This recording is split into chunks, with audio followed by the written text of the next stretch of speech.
अस्सलाम वालेकुम नाज़रीन, मैं हूं आपका होस्ट वकास और आप देख रहे हैं आपका अपना यूट्यूब चैनल विकी अपडेट्स। नाज़रीन, आज बात करते हैं कुछ 2023 की, कुछ तुर्की की, कुछ पाकिस्तान की, कुछ रशिया की और अभी तुर्की पे लगने वाली अमेरिकन पाबंदियों की और इसके अलावा और भी कुछ ताज़ा खबरें। लेकिन वीडियो में आगे बढ़ने से पहले आपसे रिक्वेस्ट करूंगा कि मेरे चैनल को सब्सक्राइब करें और साथ लगे बेल आइकन को ज़रूर दबा दें ताकि मेरी हर वीडियो पर वक्त आप तक पहुंचती रहे और आप ताज़ा तरीन खबरों से लुत्फ़अंदोज़ होते रहें और इन्फॉर्मेशन हासिल करते रहें। नाज़रीन, सबसे पहले तो जो 2023 है वो बड़ा इम्पोर्टेंट होने जा रहा है। 2023 यानी आज से 3 साल बाद, यानी अभी 2.5 साल तकरीबन, 3 साल भी हम नहीं कहेंगे, 2 सवा 2 साल कहेंगे, क्योंकि 2021 और 22 पूरा और 2023 के मिड में जो है ये काम होने जा रहा है। अब आप हैरान होंगे कि ये 2023 में क्या होने जा रहा है, तो यकीनन कुछ मेरे व्यूअर्स को तो ऑलरेडी मुख्तलिफ खबरों से पता भी चल गया होगा कि 2023 में क्या होने जा रहा है। अगर मैं आपको हिस्ट्री में लेके चलूँ तो मैंने एक वीडियो भी अपनी भी रिकॉर्ड की थी इसके बारे में, मेरी शुरू की वीडियोस में वही वीडियो है। और वो वीडियो ये है कि जी 2023 जो है, 2023 को तुर्की ने जो क्या कहते हैं, यूके जो बरतानवी ब्रिटिश कौन है, क्या कहते हैं, बरतानवी राज था, उनके साथ एक मुआहदा साइन किया था जिसको मुआहदा लौज़ान कहा जाता है। और ये लौज़ान के मकाम पे एक मुआहदा हुआ था और इस मुआहदे के तहत ये हुआ था कि खिलाफत उस्मानिया जो है, जो हुकूमत सल्तनत उस्मानिया है, जो उस्मान की हुकूमत है, जिसके बारे में ज़ाहिर आजकल ड्रामा भी आप देख रहे हैं, तो उनके बेटे का उस्मान का ड्रामा देख रहे हैं, ये क्योंकि ये दो ऐसे लीडर थे जिन्होंने फिर इस्लामी हुकूमत बनाई और ये इस्लामी हुकूमत जो है ये तकरीबन आधी दुनिया पे इसने हुकूमत की और फिर आखिरकार ये जो है 1923 के अंदर ये हुकूमत ख़त्म हुई, एक मुआहदे के तहत ख़त्म हुई और उसको कहते हैं मुआहदा लौज़ान। अच्छा, अब मैं आपको कुछ मुआहदा लौज़ान के बारे में बताता हूँ पॉइंट, फिर आगे मैं चलता हूँ। मुआहदा लौज़ान के अंदर ये बात हुई थी कि मुआहदा लौज़ान के अंदर एक तो यह है कि हुकूमत को ख़त्म कर दिया जाएगा, सल्तनत उस्मानिया को, और तुर्की को सिर्फ तुर्की तक महदूद कर दिया जाएगा। यानी तुर्किश जो गवर्नमेंट थी, जो सल्तनत उस्मानिया थी, उसको सिर्फ तुर्किश तक महदूद कर दिया जाएगा। और तुर्की जो है वो तकरीबन 100 साल तक अपनी ज़मीन के अंदर से कोई मादनियात नहीं निकाल सकेगा। तुर्की को सब कुछ बाहर से ख़रीदना पड़ेगा। तुर्क खुद अपनी जो है वो फ़ौज भी जो है वो भी तुर्क बराए नाम रखेगा, यानी तुर्क अपने लिए कुछ भी नहीं कर सकता। अभी समझें कि तुर्की के हाथों बांध दिए गए थे। अब मुआहदा लौज़ान की अगर पूरी वीडियो देखनी है तो मेरी वीडियो है, उसको आप देख लें पूरा, उसमें मैंने डिटेल में बताया कि मुआहदा लौज़ान क्या था। अब वो मुआहदा 100 साल के लिए हुआ था। दुनिया में जो भी बड़े बड़े मुआहदे होते हैं जिनकी कोई मुद्दत नहीं तय होती, वो तकरीबन 100 साल के लिए होते हैं। 100 साल के बाद वो मुआहदे नल एंड वाइड हो जाते हैं। अब जो मौजूदा सदर हैं तुर्की के, रजब तैयब एर्दोगान, ये जो हैं ये सदारती निज़ाम इन्होंने तुर्की में लाया, तुर्की में बड़ी सारी तब्दीलियाँ की और अब ये जो है ये तुर्की को 2023 के लिए तैयार कर रहे हैं। अब इशू ये होने जा रहा है कि तुर्की ने भी रिसेंट एक रशिया के साथ एक मुआहदा किया है और उस मुआहदे में इन्होंने S-400 की जो है उनका जो दिफाई निज़ाम है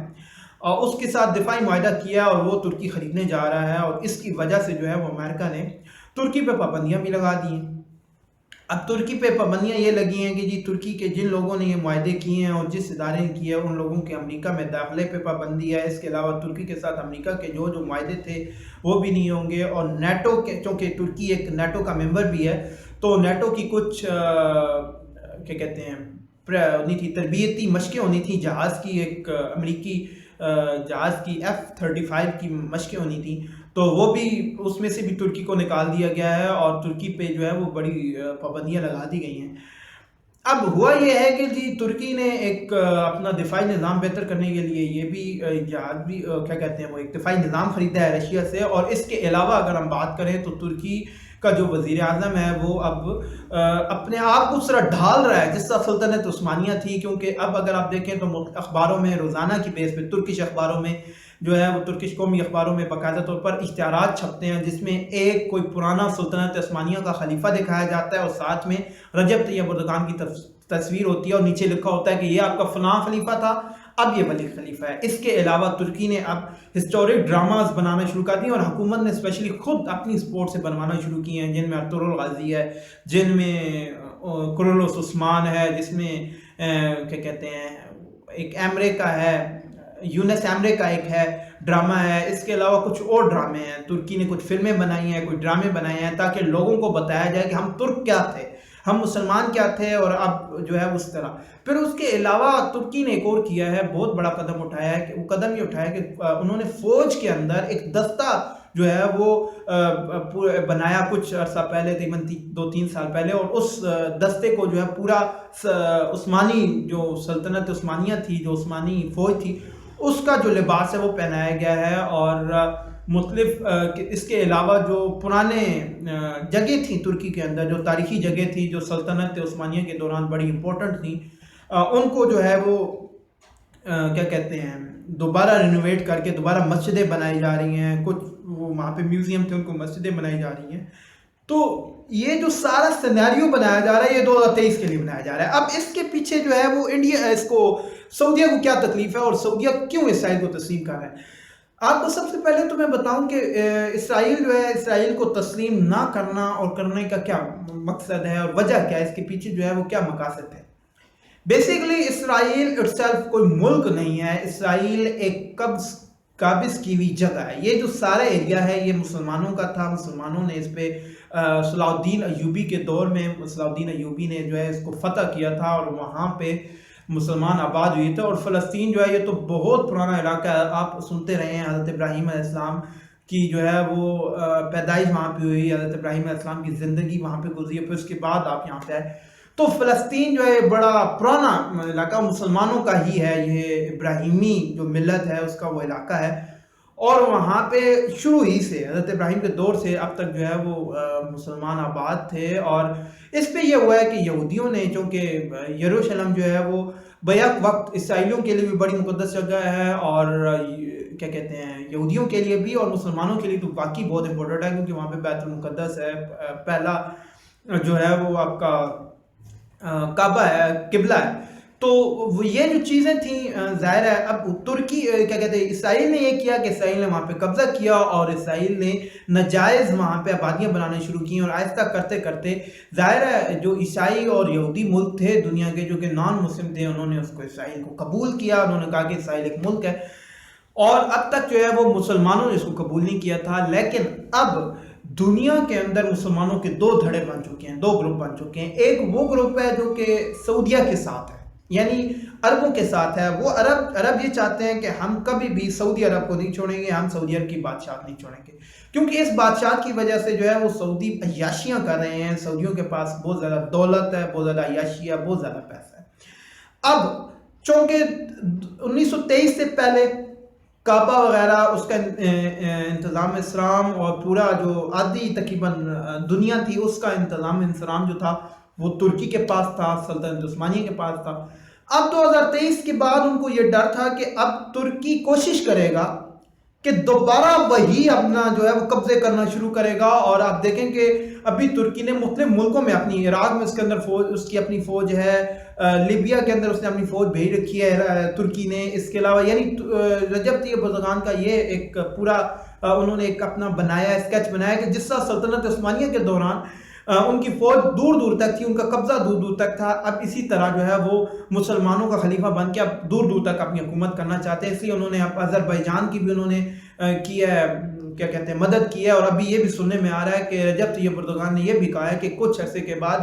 آذری جو نیشن ہے، آذربائیجان کے جو لوگ ہیں، جو آذری لوگ ہیں، وہ بغیر کسی پاسپورٹ کے، بغیر کسی ویزے کے ترکی میں گھوم پھر سکیں گے، یعنی وہ ایک ملک بنانا چاہ رہے ہیں۔ اور کچھ عرصہ پہلے آپ نے پاکستان کے بارے میں بھی سنا ہوگا کہ پاکستانیوں کو بھی جو ہے وہ ترکی نیشنلٹی دینا چاہ رہا ہے اور کرنا چاہ رہا ہے۔ اب اس کے پیچھے مقصد یہی ہے کہ تمام مسلمان ملک جہاں جہاں تک سلطنت عثمانیہ تھی اس کو دوبارہ بحال کیا جائے، اور اس کے اندر سعودیہ بھی آتا ہے، اس کے اندر دبئی بھی آتا ہے۔ اب عربوں کو سب سے پہلے یہ ڈر تھا، اب عربوں کے پاس ظاہر ہے اب کچھ جو لوگ تھے جو مصر کے لوگ تھے یا عرب کے لوگ تھے، تو انہوں نے یہ سوچا کہ ایسے نہ ہو کہ 2023 کے بعد ہماری حکومت ختم ہو جائے اور ہماری عیاشی ختم ہو جائے، تو انہوں نے کہا کہ ہمارے پاس ایک ہی حل ہے کہ ہم اب مسلمانوں سے زیادہ ہم اس جو ترکی کے مخالف لوگ ہیں ان کو اکٹھا کریں۔ تو انہوں نے اب جو ہے وہ اس کو اسرائیل کو تسلیم کیا ہے، अच्छा, इसराइल के साथ उन्होंने ताल्लुकात पहले यूएई ने किए और सऊदीया कहता रहा जी कि हम तो कबूल नहीं करेंगे और आखिरकार उन्होंने कबूल कर लिया। और इवन सऊदीया का एक साफ़ी था, उसने कहा नहीं जी कि वो जो किबले अव्वल की बात करते हैं वो उधर है ही नहीं, यरूशलेम में है ही नहीं, वो सऊदीया में है और वो हमारे पास है ऑलरेडी, तो उनके साथ हमारा कोई लड़ाई झगड़ा नहीं है। यानी इतनी बड़ी बात कहने के बाद भी तुर्की की गवर्नमेंट ने उस पर कोई एक्शन नहीं लिया, तक कि तुर्की नहीं, सऊदीया की गवर्नमेंट ने उस पर कोई एक्शन नहीं लिया। और सऊदीया जो है वो, अगर सऊदीया के अंदर कोई इस तरह की बात छपे जो हुकूमत के खिलाफ हो या इस्लाम के खिलाफ हो, तो वो फौरन एक्शन लेते हैं। लेकिन रंगी की बात है, इस पर कोई एक्शन नहीं लिया गया। इसका मतलब यही है कि सऊदीया यही चाहता है कि इसराइल का जो ड्रामा जो है वो इसराइल की बात को ड्रामा बनाया जाए और उसको ख़त्म किया जाए। और इसराइल को उन्होंने तस्लीम कर लिया है। अब आहिस्ता आहिस्ता जो है वो तजारत भी शुरू हो गई है इसराइल के साथ, सऊदीया की भी शुरू हो गई है, और इसराइल की जो है वो बरतानिया के साथ भी इसके साथ यूएई के साथ भी शुरू हो गई है। इसके अलावा और भी सूडान ने उसको इसराइल तस्लीम किया है। अभी और भी कुछ मुल्क हैं जो तुर्की के मुखालिफ हैं, उन्होंने तस्लीम किया है। इसके बदले में जो है वो तुर्की जो है वो अब अपना एक रास्ता बना रहा है, उधर से एक दूसरी पावर इकट्ठी हो रही है। वो अपने, एक हदीस भी है, आप सल्लम की हदीस है, आप सल्लम ने फरमाया कि सऊदीया जो अरब है, जो कि मक्का मदीना है, इसकी हिफाजत अजम करेगी, अजम के लोग करेंगे, अरब लोग इसकी हिफाजत नहीं कर पाएंगे।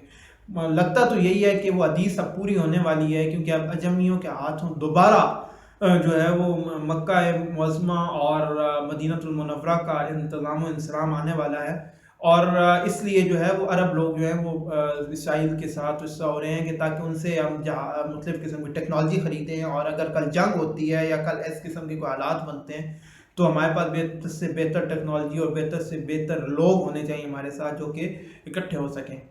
लेकिन देखते हैं जी आगे क्या होता है, 2023 में क्या होता है और अभी हालात कैसे बदलते हैं। ताज़ा 3 अपडेट्स के लिए मेरी वीडियो को लाइक कीजिए और सब्सक्राइब कीजिए, साथ लगे बेल आइकन को ज़रूर दबाइएगा ताकि मेरी हर वीडियो, हर अपडेट आप तक बर वक्त पहुँचती रहे। अपना ख्याल रखिएगा और अपने इस चैनल का भी ख्याल रखिएगा। अल्लाह निगहबान।